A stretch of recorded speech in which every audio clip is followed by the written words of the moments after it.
അരൂർ ശ്രീകുമാരവിലാസം ദേവസ്വം ക്ഷേത്രത്തിൽ 7 ദിവസങ്ങളിലായി നടന്നുവന്ന 25ാമത് ശ്രീമദ് ഭാഗവത സപ്താഹ യജ്ഞത്തിന് സമാപനം കുറിച്ചു. പാരായണം, പ്രഭാഷണം, ഭജന, അർച്ചന തുടങ്ങിയവയിൽ പങ്കാളികളാകാനും യജ്ഞത്തിൽ പങ്കെടുക്കുന്നതിനുമായി നിരവധി ഭക്തജനങ്ങളാണ് ക്ഷേത്രത്തിൽ എത്തിച്ചേർന്നത്. പരിപാവനമായ അരൂർ ശ്രീകുമാരവിലാസം ക്ഷേത്ര സന്നിധിയിൽ 7 ദിവസങ്ങളിലായി നടന്ന 25ാമത് ശ്രീമദ് ഭാഗവത സപ്താഹ യജ്ഞത്തിനാണ് ഭക്തിനിർഭരമായ സമാപനം കുറിച്ചത്.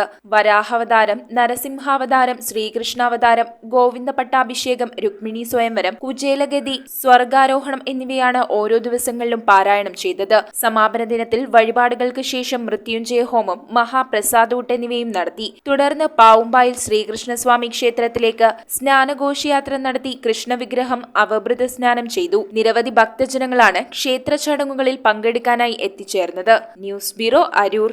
റിങ്ങുകൾ 1 ഗ്രാമിൽ തുടങ്ങുന്ന മാലകൾ, നെക്ലസുകൾ 9,000 രൂപ മുതൽ ഡയമണ്ട് നെക്ലസുകൾ 1 ലക്ഷം മുതൽ ആരംഭിക്കുന്ന വെഡിംഗ് സെറ്റുകൾ. കൂടാതെ നിങ്ങളുടെ പഴയ സ്വർണത്തിന് ഏറ്റവും ഉയർന്ന മൂല്യവും മഹാരാജ ഗോൾഡ് ആൻഡ് ഡയമണ്ട്സ്